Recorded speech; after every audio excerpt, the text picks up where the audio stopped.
সর্বপ্রথমে মহান ঈশ্বরকে ধন্যবাদ দিই এবং সকলকে আরেকটি বার প্রভু যীশু খ্রিস্টের নামেতে শুভেচ্ছা জানাই। সকলকে জয় যীশু।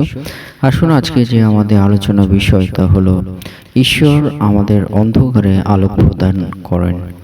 আজকে এই বিষয় নিয়ে তিন চারটি পয়েন্ট আজকে আমি শেয়ার করব। তা হলো যে ঈশ্বর তিনি যে আমাদের অন্ধকারে আলোক প্রদান করেন, কাদেরকে? সরল লোকদের তিনি আলোক প্রদান করেন। প্রথম যে পয়েন্ট শেয়ার করব, এবং দ্বিতীয় পয়েন্ট হলো যারা অন্ধকারে ইচ্ছা করে চলে, ঈশ্বরের দীপ্তি কিন্তু তাদের জীবনে থাকে না। এবং 3 নম্বর বিষয় হলো যে যারা প্রভুতে বিশ্বস্ত থাকে, সে যেখানেই থাকুক না কেন, প্রভু তাদের জীবনে আলোক স্বরূপ হয়ে থাকবেন। এবং 4 নম্বর বিষয় তা হলো যে আমাদের আসল জ্যোতিকে, সে বিষয় নিয়ে আজকে আমরা আলোচনা করব। তাই আসুন আজকে আমরা ঈশ্বরের বাক্য শুনি। গীতসংহিতা 18 অধ্যায় 28 পদ। তুমি আমার প্রদীপ উজ্জ্বল করিয়া থাকো, সদাপ্রভু আমার ঈশ্বর আমার অন্ধকার আলোকময় করেন। ঈশ্বর তার বাক্যে আমাদের প্রত্যেককে আশীর্বাদযুক্ত করুন, আমেন। স্বর্গের পিতা দয়াবান প্রভু, আরেকটি বার ধন্যবাদ দিই। প্রভু, তুমি আমাদের অন্ধকারে যে আলোক প্রদান করে থাকো, সে বিষয় নিয়ে প্রভু যা কিছু আমরা আলোচনা করব এই মুহূর্তে, তোমার পবিত্র আত্মা দ্বারা পরিচালনা দাও। তোমার দয়া অনুগ্রহ তুমি বর্ষিত করো, সঙ্গে সঙ্গে থাকো। এই প্রার্থনা একমাত্র জীবিত যীশু খ্রিস্ট নামে চাই, আমেন। আজকে আমরা দেখব যে পিতা ঈশ্বর তিনি কি বলেন, যে তুমি আমার প্রদীপ উজ্জ্বল করিয়া থাকো, সদাপ্রভু আমার ঈশ্বর আমার অন্ধকার আলোকময় করেন। অর্থাৎ সদাপ্রভু তিনি আমাদের অন্ধকারে তিনি আলোক প্রদান করেন। যখন আমরা এই অন্ধকার যদি আমরা চিন্তা করি, এই অন্ধকার মানে হলো আমরা ভয় ভীতির মধ্যে থাকি। এই অন্ধকার মানে আমাদের জীবনে একটা বিপদের আশঙ্কা থাকে। এই অন্ধকার আমাদের জীবনকে স্তব্ধ করে দেয়। এই অন্ধকার আমাদেরকে কোনো কিছু সঠিকভাবে আমাদেরকে দেখতে সাহায্য করে না। এই অন্ধকার আমাদেরকে ঘিরে রাখে। এই অন্ধকার আমাদের জীবনে থাকলে, আমরা যদি চিন্তা করি আর্থিকভাবে, তাহলে আমাদের জীবন নষ্ট পথে চলে। কিন্তু এই অন্ধকারে ঈশ্বর কিন্তু আমাদের জীবনে আলোক প্রদান করেন।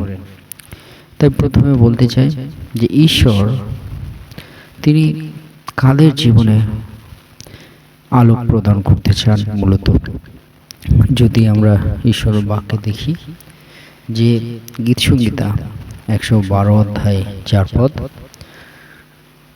সরল লোকের জন্য অন্ধকারে জ্যোতি উদিত হয়, সে কৃপাময়, স্নেহশীল ও ধার্মিক, আমেন। আজকে আমরা প্রথম যে বিষয় দেখি, যারা সরল লোক, যারা নম্র চিত্ত, সেই সব সরল লোকরা প্রভুর নজরে কিন্তু কৃপাময়, ক্ষমা প্রদানকারী হয়ে থাকে। ক্ষমা ঈশ্বর তাদেরকে দিয়ে থাকেন, তাদেরকে দয়া দিয়ে থাকেন। সেই সব সরল লোক, নম্র লোক, ঈশ্বর তাদেরকে স্নেহ করেন, ভালোবাসেন এবং ধার্মিক ব্যক্তি হিসেবে গণ্য করেন। সেই সরল লোকদের জীবনে ঈশ্বর জ্যোতি বা আলো প্রদান করেন, যদি আমরা বাক্যে দেখি। তাই আজকে যে প্রথম পয়েন্ট, সেখান থেকে আমরা মনে রাখি, যদি আমরা সরল নম্র হৃদয় আমরা রাখি আমাদের জীবনে, তাহলে অন্ধকারে আমাদের জীবনে ঈশ্বর আলোক প্রদান করবেন, জ্যোতি প্রদান করবেন। আর সেই জ্যোতির মধ্য দিয়ে আমরা সমস্ত কিছু পরিষ্কার স্বচ্ছ আমরা এই জগতের কার্য সকল আমরা দেখতে পারবো, বুঝতে আমরা পারবো। তাই আমাদের মনে রাখতে হবে যে আমরা যদি ঈশ্বরের আলো আমাদের জীবনে পেতে চাই, আমাদেরকে সরল নম্র মনা হৃদয় আমাদের রাখতে হবে। কিন্তু যারা ইচ্ছা করে অন্ধকারে চলে, তাদের জীবনে দীপ্তি নেই।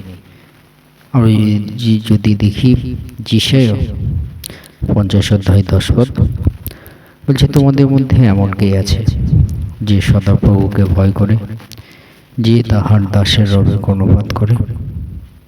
যে অন্ধকারে চলে তাহার তৃপ্তি নেই, সে সদাপ্রভুর নামে বিশ্বাস করুক, আপন ঈশ্বরে নির্ভর দিক। Amen, hallelujah.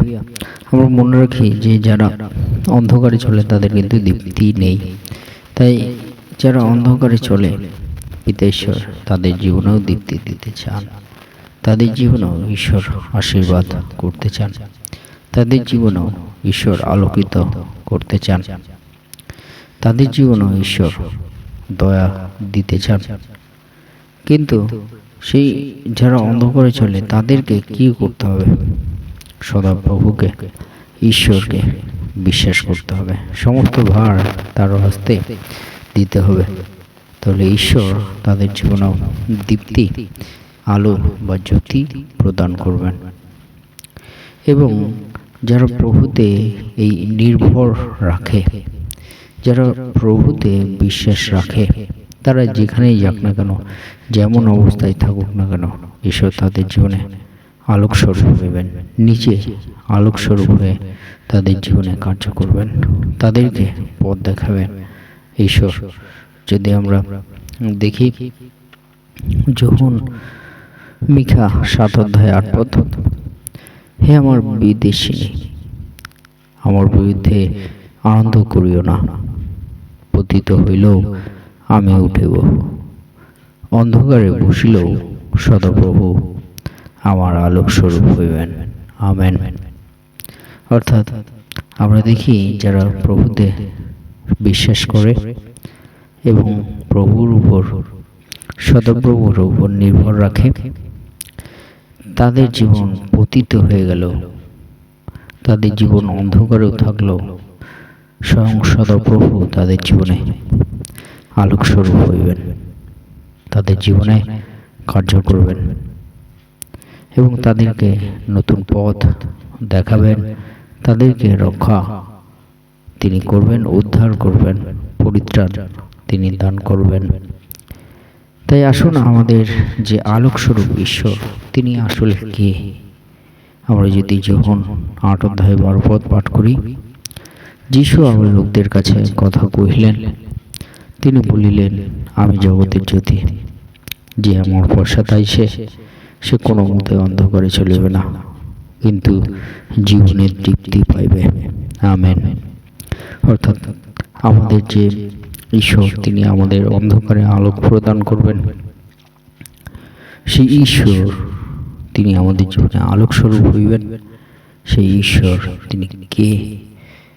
প্রভু যিশু তিনি বললেন যে আমি জগতের জ্যোতি, যে আলোক, যে জ্যোতি আমাদের জীবনে আসবে, সেই জ্যোতি স্বয়ং প্রভু যিশু খ্রিস্ট। তাই বলে যে আমার পশ্চাৎ আসে, যারা প্রভু যিশু খ্রিস্টের পশ্চাতে আসে, তারা আর কোনো মতে অন্ধকারে চলবে না, কিন্তু জীবনের তৃপ্তি তারা পাইবে, জীবনে তারা আলো পাবে, জীবনে তারা ঈশ্বরের জ্যোতি প্রাপ্ত হইবে। তা থেকেই তারা জীবনে নতুন পথ পাবে এবং মুক্তি উদ্ধারের রাস্তা তারা পাবে প্রভু যিশু হইতে। তাই আসুন, আমরা সেই প্রভু যিশুতে আমরা বিশ্বাস রাখি, সমস্ত ভার তার উপরে দিই, সরল মনা হয়ে আমরা তার চরণতলে আমাদের জীবনকে সমর্পিত করি। তিনি আমাদেরকে দয়া করবেন, তার নামেতে, প্রভু যিশু নামেতে আমরা বিশ্বাস করি, তিনি আমাদেরকে উদ্ধার করবেন, আমাদের জীবনে আলোক স্বরূপ হইবেন। ঈশ্বর তার পক্ষে আমাদের প্রত্যেককে আশীর্বাদ যুক্ত করুন। আমেন। জয় যিশু, জয় যিশু।